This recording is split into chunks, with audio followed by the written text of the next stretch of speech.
My dentist asked me to stay after hours for a more thorough cleaning. I never thought a routine dental cleaning would lead to my dentist saying, 3 months later, over coffee at Pike Place Market, "I've been thinking about you every single day since I referred you to Dr. Chen, and it's been killing me." I should have stayed with the safe choice, kept seeing her professionally, kept our relationship behind that sterile boundary, but her eyes, dark brown with those tiny lines that showed she smiled, often held something I'd been missing for months: honesty wrapped in vulnerability. So, when she asked if I'd been thinking about her too, I said yes. That decision would cost me my comfort zone, 3 awkward family dinners, and 6 months of sleepless nights. And honestly, I'd make it again. Let me back up. I'm Ryan, 29, marketing coordinator at a mid-sized firm downtown. Fancy title for someone who makes PowerPoints that nobody reads and attends meetings about meetings. 3 months ago, my girlfriend Emma left me for a personal trainer named Derek, who does Sunrise Beach yoga and has a podcast about authentic masculinity. Her parting words: "Ryan, you're too predictable. Dating you is like watching paint dry in grayscale. You never take risks." So yeah, my ego was bruised, my apartment echoed with silence, and I'd been grinding my teeth so badly at night that my jaw clicked when I ate cereal. My dentist, Dr. Catherine Reeves, noticed immediately during my 6-month cleaning. "You're clenching," she said, latex-gloved fingers probing the tender spots along my jawline. The pressure hurt but also felt incredible, like finally scratching an itch I didn't know I had. "Stress? Something like that?" I muttered, mouth full of tools and shame. She pulled back, dark eyes considering me with professional concern that felt almost personal. The overhead light haloed her silver-threaded hair. "TMJ can get serious if untreated. You're carrying a lot of tension here." Her thumb pressed below my ear. I might have made a sound. "Sorry, tender spot?" "Very. We should schedule a follow-up." "Deep tissue massage, full assessment." She made a note on her tablet, completely professional. "I have an opening next Tuesday. 4:30 work for you?" "Sure." Dr. Catherine Reeves was 46. I knew, because I'd accidentally seen her birthday once on a form the receptionist was filing. Tall, excellent posture. Silver threading through dark hair she kept in a neat bun. She'd been my dentist for 2 years, always kind, always focused on teeth and nothing else. But that's not quite true. I'd noticed things. The way she hummed while she worked, something classical I could never place. The faint scent of her perfume, not flowery, something darker with amber and wood smoke. The tiny scar on her left wrist. The fact that she'd stopped wearing her wedding ring about 6 months ago, I noticed. Then felt like a creep for noticing. The week crawled by. Work was mind-numbing. My mom called twice asking when I was getting back out there, which apparently meant dating someone appropriate she could bring to book club. My friends tried setting me up with their cousins. Everyone wanted me to bounce back, be fine. I wasn't fine. I was exhausted, lonely, and so bored with my own life I couldn't describe myself in a dating app bio without sounding like a beige sofa. Tuesday came. 4:30. I arrived at the dental office as afternoon light turned the windows gold. The waiting room smelled like mint and that peculiar anxiety unique to medical offices. Mallory, the receptionist, early 20s, usually chatty, checked me in with a knowing smile. "Dr. Reeves says this is a longer appointment. TMJ assessment." "Yeah, she's really good with those. Fixed my grinding problem last year." She handed me the clipboard. "You're her last appointment today, so take your time." The office felt different in late afternoon. Quieter. Most of the staff had left. Just the hum of equipment and my own heartbeat. "Ryan?" Catherine appeared in the hallway, still in her white coat but somehow softer in the golden light. Hair still up, but a few strands had escaped. "Come on back." The exam room smelled like mint and something antiseptic. She gestured to the chair. I sat. She washed her hands methodically. I watched the water run over her wrists, noticed again that missing ring, the pale indent still visible. "Open," she said, pulling on fresh gloves. Latex snapped against her wrists. I did. Her fingers explored my jaw, pressing into the muscles, finding every tender knot. It hurt, but it also released something I'd been holding for months. Her face was inches from mine. I could smell her perfume now, see the concentration in her eyes, the little furrow between her brows. "You're very tense here," she murmured, thumb working a particularly stubborn knot near my ear. And here, each touch sent heat through my jaw, down my neck. Professional, clinical, except for the way her breath hitched slightly when our eyes met. Work stress? She asked, fingers still working. I nodded, couldn't speak with her hands in my mouth. Relationship? Another nod. She pulled back slightly, studying my face. People don't realize how much emotional pain we carry in our jaws, literally biting back words we can't say, clenching against things we can't control. She resumed the massage, gentler now. You're holding a lot here, Ryan. The way she said my name, not like a dentist to patient, like she was testing how it felt. Dr. Reeves. Catherine? She interrupted softly. When it's just us, you can call me Catherine. The air in the room shifted. Or maybe it had been shifting all along and I was just now noticing. She moved to the other side of my jaw, fingers warm even through the gloves. I could see her pulse in her throat, steady but slightly faster than it should be for a routine exam. Better? She asked, voice lower now. Yeah. Much better. She worked in silence for another minute, then stepped back, pulled off her gloves, turned toward the sink, hands gripping the edge of the counter. Ryan, I need to be honest with you. Her back was still turned. This is going to sound completely inappropriate and unprofessional. My heart stopped. Okay. She took a breath, turned around. Those dark eyes met mine, vulnerable in a way I'd never seen.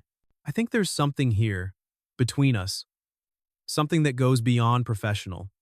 She held up a hand before I could respond. And because I feel that I can't continue treating you, it would be unethical. The words hung in the air like smoke.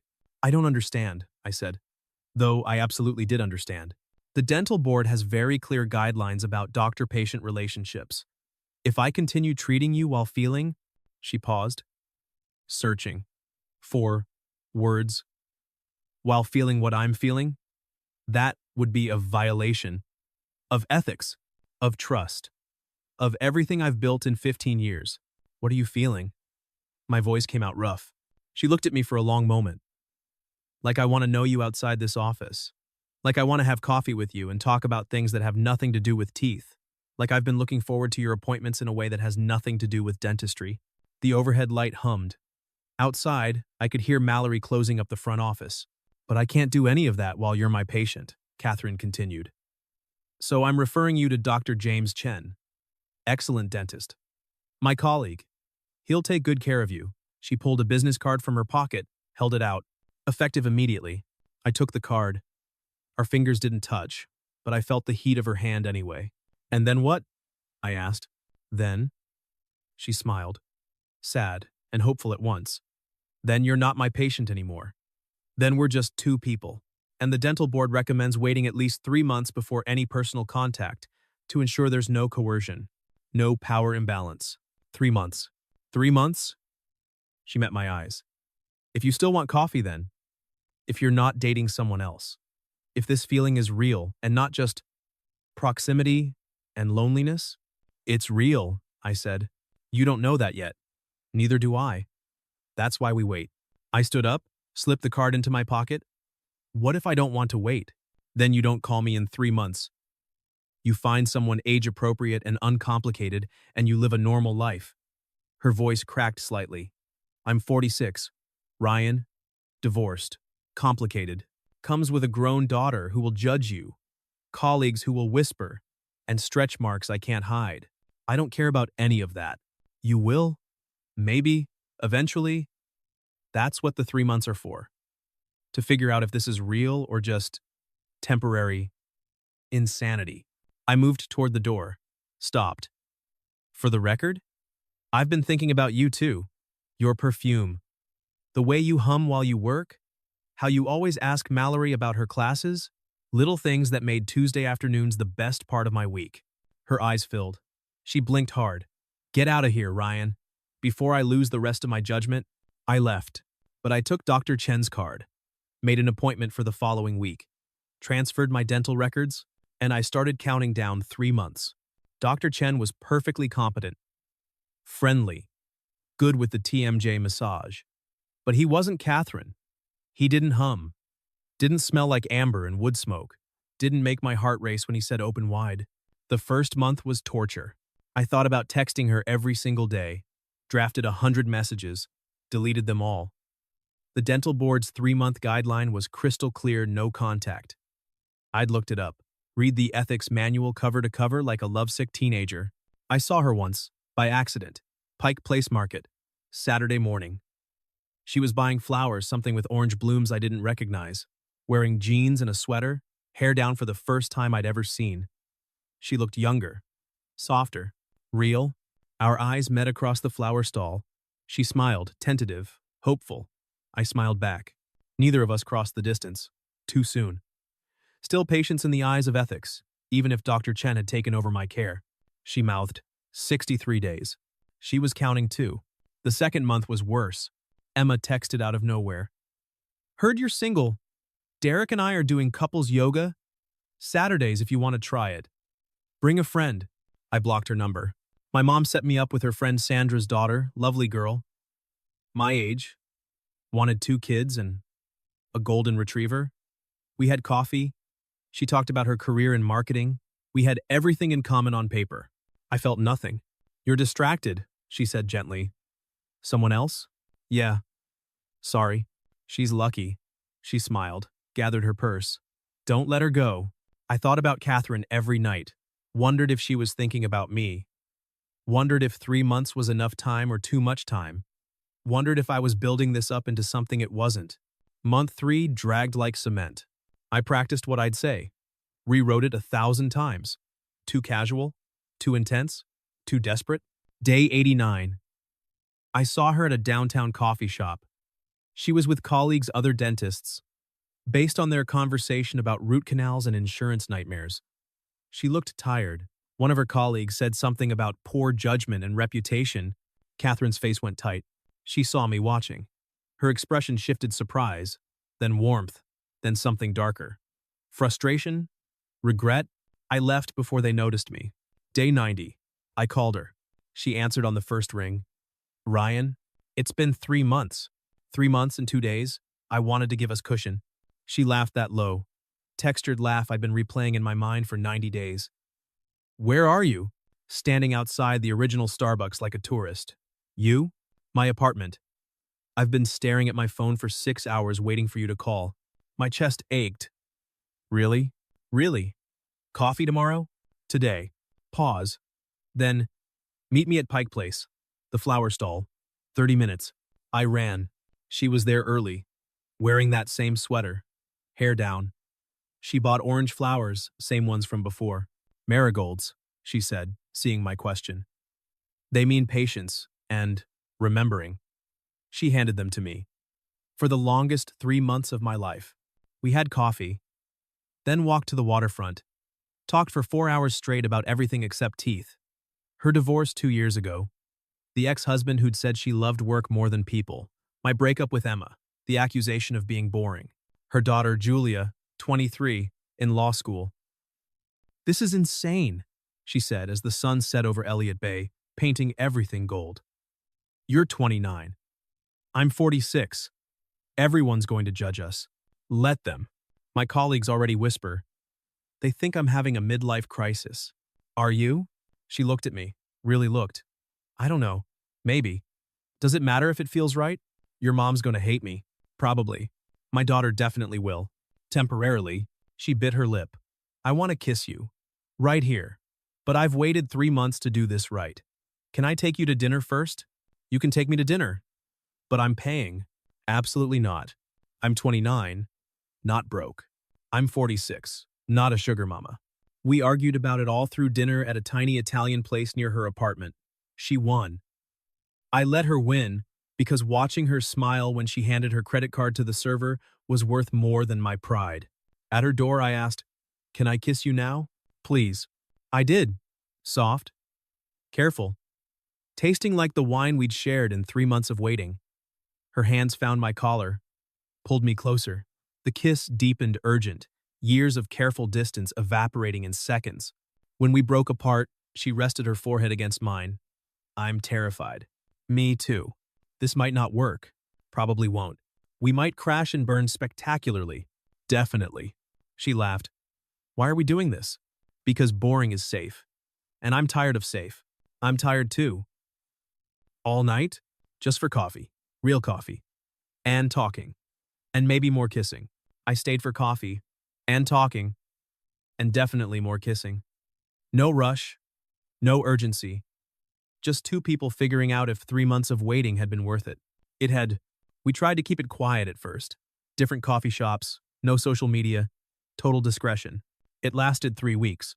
Her receptionist figured it out first. Mallory cornered me in the parking lot outside Dr. Chen's office. You're seeing Dr. Reeves, aren't you? My stomach dropped. How? She's humming again. She never hums anymore, and she rescheduled her whole Thursday afternoon for personal appointments. Mallory grinned. Good for her. She deserves someone who looks at her the way you do. The way I do? Like she hung the moon. It's disgustingly sweet. Her smile faded. If you hurt her, though, I will personally ensure all your future dental work is uncomfortable. Clear? Crystal. 2 days later, Catherine's ex-husband showed up at my office. Michael Reeves. Expensive suit, 2 white teeth, handshake like a vice grip. You're the one dating my ex-wife, he said. Not a question. We talked in the lobby. Him radiating entitlement. Me 3 coffees deep and defensive. My daughter called me crying last night, Michael said. Said her mother is dating someone my age. She's mortified. I'm not your age. Close enough. 29, right? Julia's 23. 6 years. He stepped closer. Power move. You know why Catherine and I divorced? She chose her practice over us. Every time. 15 years of coming second to root canals. That's between you and her. And now she's doing it again. Except this time it's you. Some kid who makes her feel young. He left me standing there, coffee cold, doubt creeping in. That night, Catherine came over, brought wine, kissed me at the door like always. I pulled back. We need to talk. Her face fell. Michael came to see you. How did you? Julia texted me. She's struggling with this. Catherine sat on my couch like her legs had given out. I knew she would. She's only 6 years younger than me. I know. She thinks you're having a midlife crisis.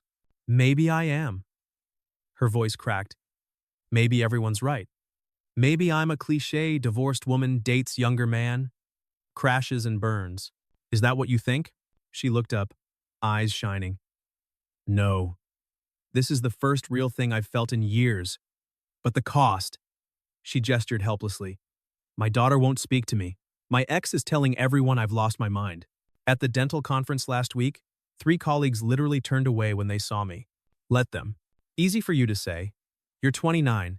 If this ends tomorrow, you move on. No one judges you. But me? My reputation is everything in this field. I can't. Can't what? Be happy? It's not that simple. It is that simple. I stood too. Either this matters or it doesn't. Either I matter or I don't. Silence. She wouldn't look at me. I love you, I said. Her head snapped up. Don't. I love you. I'm in love with you. Not because you're forbidden or different. Because you see me. The real me.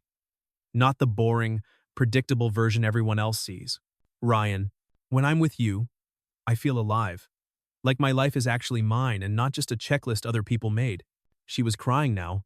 Silent tears tracking mascara. I love you too, she whispered. That's the problem. I love you and it's going to ruin both of us. So let it. That's insane. Let it ruin us. Because I'd rather have 6 months of this than a lifetime of safe and boring. She crossed the room, grabbed my face, kissed me hard. You're going to regret this, she said against my mouth. Probably. My daughter won't speak to me. She will. Give her time. This is insane. You've mentioned. She pulled back, searched my face. If we do this, really do this, no more hiding. I'm done sneaking around. I'm either all in or I'm out. I'm all in. Your family won't understand. My family will adjust. My colleagues built their opinions on 15 years of your excellent work. They'll remember that. She bit her lip, deciding. I need to talk to Julia, face to face. And I need you there. My stomach flipped. She hates me. She doesn't know you. Once she does. Catherine paused. Okay. She might still hate you, but at least she'll hate you fairly. Comforting. I'm not promising easy. I'm promising real. I'll take it. We told my parents next. Sunday dinner, Pot roast and judgment. I'd warned them. I'm bringing someone. It's serious. Mom had been thrilled. Oh, honey. What's her name? Catherine. Dad set down his fork when she walked in. Mom's smile froze mid-formation. Mom, Dad, this is Dr. Catherine Reeves, my girlfriend. The word echoed like a confession. Doctor? Mom latched onto it desperately. How wonderful. What field? Dentistry. Oh, are you Ryan's colleague? She was my dentist, I said. She referred me to another dentist 3 months ago because of ethics. We waited the appropriate time, then started dating. Silence. Calculations happening behind my mother's eyes. How? How old are you? Mom's voice was faint. 46. Catherine said calmly. I know this is a lot to process. I have a daughter Ryan's age, 23. She's struggling too. Wrong thing to say. Mom excused herself. I heard water running in the kitchen. Not washing dishes, just running water. Dad recovered first. That's quite an age gap. 17 years, Catherine agreed. Not defensive. Factual. I understand your concern. If I were you, I'd be concerned too. Ryan, Dad said carefully. Can we talk? Alone? We went to his office. Him behind the desk where he'd lectured me about college majors and career choices. Me in the chair where I'd promised to be responsible. I'm trying to understand, he said. Then trust me. Trust that I know what I want. What you want at 29 changes. What if? Dad, I'm not impulsive. I'm not naive. We waited 3 months before even having coffee. This isn't a rebound. This is a choice. He studied me. You look different. Happier. I am. She makes you happy? She makes me feel like myself. Like I don't have to apologize for being careful or thoughtful or boring. She likes those things about me. Dad sighed. Your mother's going to need time. I know. I'm going to need time. I know that too. But. He stood, put a hand on my shoulder. You're my son. And if this is what you want, I'll try to understand. It wasn't approval. But it was a start. Dinner was excruciating. Polite questions. Careful answers. My mom asking Catherine about her practice, her daughter, her life, collecting evidence for some internal case she was building. When we left, Mom hugged me at the door, whispered, I hope you know what you're doing. I do. She didn't say goodbye to Catherine. In the car, Catherine cried. That was awful. That was my mom being protective. She'll come around. When? Eventually. Your dad was kind. He's a softie under the lawyer exterior. She leaned her head on my shoulder. Julia wants to meet you. Coffee tomorrow. Terror and hope warred in my chest. Okay. Julia looked exactly like her mother. Same dark eyes, same determined jaw, same way of evaluating everything like evidence. We met at a coffee shop near the university. Neutral ground. She was dressed like she'd come from court blazer, portfolio, heels that meant business. You're sleeping with my mom, she said immediately. No preamble. I'm dating your mom. You're 29. I'm aware. She's 46. She has crow's feet and gray hair, and she's beautiful. Julia stopped. Blinked. This isn't some fantasy thing for you? Some Mrs. Robinson situation? It's a relationship. With a person I love. You love her? She stirred her latte violently. Dad says you're using her. That you'll leave when someone younger comes along. Your dad's wrong. How do I know that? You don't. Not yet. But I'm here. Willing to meet you. Willing to answer questions. If I just wanted something easy, I'd have run already. Long silence. She studied me with those lawyer eyes. She cried for 6 months after the divorce. Julia said quietly. Threw herself into work. Stopped eating. I was terrified she'd collapse. She's just now getting back to herself, and now, I'm not going to break her. You don't know that. You're right. I don't. But I'm going to try very hard not to. If you hurt her, I will destroy you. Calm. Certain. Her mother's voice. I believe you. I'm serious. I will. I know. And I respect that. She's lucky to have you protecting her. Julia's expression softened slightly. She really loves you? She says she does. And you love her? Not just. I love her. The way she hums when she's focused. The way she asks about people's lives like she genuinely cares. The way she waited 3 months to do this ethically, even though it was killing her. All of it. Julia nodded slowly. Bring her to dinner next week. My place. I'll cook. We'll talk. Thank you. Don't thank me yet. I'm an excellent cook and an even better interrogator. She left. I texted Catherine. Still alive. She didn't murder me. Catherine. Yet. She's strategic. Plays the long game. Me. Where do you think she learned that? Catherine. 3 months later, things weren't perfect, but they were real. My mom started calling again. Asked about Catherine. Actually listened to the answers. The breakthrough came when Catherine fixed Mom's cracked crown for free, stayed late on a Friday, told terrible jokes the whole time. She's very professional, Mom said afterward. Highest compliment in her vocabulary. She's also very kind. Yes. I was too quick to judge. Long pause. Your father says I need to trust. You're an adult. He's right. Julia invited us to her birthday. Catherine sobbed when she opened the invitation. I thought she'd never. She couldn't finish. The dinner was stilted at first. Julia's boyfriend Marcus tried making small talk about dental school versus law school. But by dessert, Catherine and Julia were laughing over stories of Julia's childhood dental fears. You promised braces wouldn't hurt, Julia accused. They didn't hurt much. Liar. You're a dentist and a liar. They hugged at the door. Long, fierce. I looked away. In the car, Catherine grabbed my hand. Thank you. For what? For being patient? For letting her come around? For being here? Nowhere else I'd rather be. Work gossip faded. My colleagues found new drama. Someone in accounting was embezzling, way more interesting than my personal life. Catherine's practice thrived. Lost 2 patients? Gained 5. 1 new patient, a young female engineer, specifically asked for her because I heard you don't judge people. We moved in together 6 months in. Small apartment, her place, windows that caught morning light. My stuff looked ridiculous next to her adult furniture. PlayStation and mahogany bookshelf. Band posters and framed degrees. Should I get rid of this? I asked, holding up a faded Radiohead poster. Does it make you happy? I looked at it. Relic of college me? Not really. Then it goes. She kissed my cheek. We're building something new. The poster went. But my book stayed. My terrible coffee maker earned a spot next to her espresso machine. It was messy and imperfect and exactly right. Some mornings I woke up wondering if it was real. Then she'd roll over, silver hair catching the light. And I'd know. There were still hard days. Days when strangers stared at us in restaurants, doing the math. When someone asked if she was my mother. When doubt crept in at 3. Am I enough? Will I be enough in 10 years? But then Catherine would pull me close and say, stop thinking. Just be here with me. So I did. 8 months in, I realized my jaw hadn't clicked in weeks.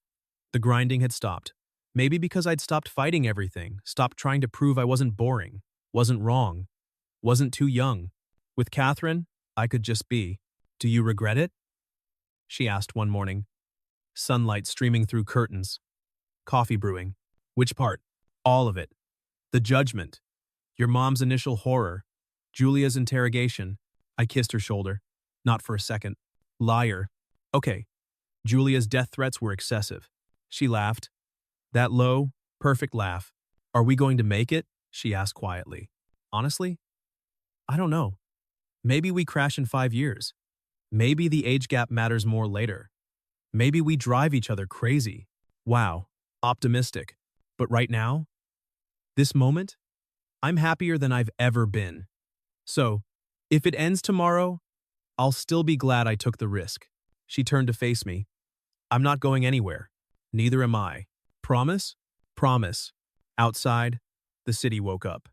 Inside, we stayed tangled in possibility.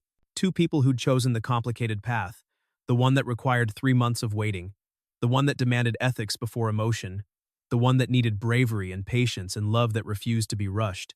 Was it perfect? No. Was it worth it? Every difficult, beautiful, impossible day. A year later, we were at Pike Place Market. Saturday morning. Buying marigolds. For patience, Catherine said, handing them to me. We already waited. For remembering that some things are worth the wait. She kissed me in front of the flower stall, tourists and strangers and anyone who wanted to judge. I didn't care. Neither did she. We'd waited 3 months to do this right, and we'd keep doing it right. Every single day. Because some risks aren't reckless. Some risks are just honest. And honest was everything. Looking back now, 2 years in, I realize what Emma got wrong. She said I never took risks. That I was predictable. But the biggest risk isn't jumping without looking. It's waiting when everything in you screams to rush. It's choosing ethics over impulse. It's loving someone knowing the world will judge you for it. Catherine taught me that. Not in her dental chair, but in those 90 days of waiting. In every difficult conversation with Julia. In every awkward family dinner. In every moment we chose to do this right instead of easy. My mom and Catherine have coffee now. Weekly. They talk about books and work and me. Apparently I'm a frequent topic of affectionate complaint. Julia calls Catherine every Sunday. Calls me for advice about Marcus, her boyfriend of 6 months, who she's not serious about but talks about constantly. Last month she asked me to be there when she told Catherine about law firm offers. "You're family now," she said. "Might as well act like it." My dad and Catherine argue about politics over Sunday dinners. He loves it, says she's the only person who challenges him properly. Work stopped being weird. Someone asked last week if Catherine could recommend a good dentist for their kid. I gave them Dr. Chen's card without thinking twice. Catherine's practice is thriving. She joined the board of the Dental Association last month, youngest female board member in a decade. At the ceremony, 3 colleagues who'd turned away from her came to congratulate her. She was gracious. I was proud. We still buy marigolds every Saturday. Still walk to Pike Place and drink overpriced coffee and watch the ferries cross Elliott Bay. Sometimes people stare, calculate our ages, make assumptions. We don't notice anymore. Last night, Catherine asked, "Do you ever wonder what would have happened if I hadn't referred you to Dr. Chen? If I'd just kept treating you and hoping the attraction went away?" "All the time," I admitted. "Would we have figured it out eventually? Maybe. But it wouldn't have been right. We would have always wondered if it was real or just proximity." She nodded. "Those 3 months were the longest of my life. Mine too. But they were necessary. Absolutely necessary." She kissed me. Soft, certain. "Thank you for waiting. Thank you for making me wait. For doing it right. We did do it right, didn't we?" I looked around our apartment. My books mixed with hers. My coffee maker next to her espresso machine. Photos of us with both our families. Julia's law school graduation announcement on the fridge. My mom's handwritten recipe card for pot roast, for when you two finally learn to cook. Evidence of a life built carefully, ethically, honestly. "Yeah," I said.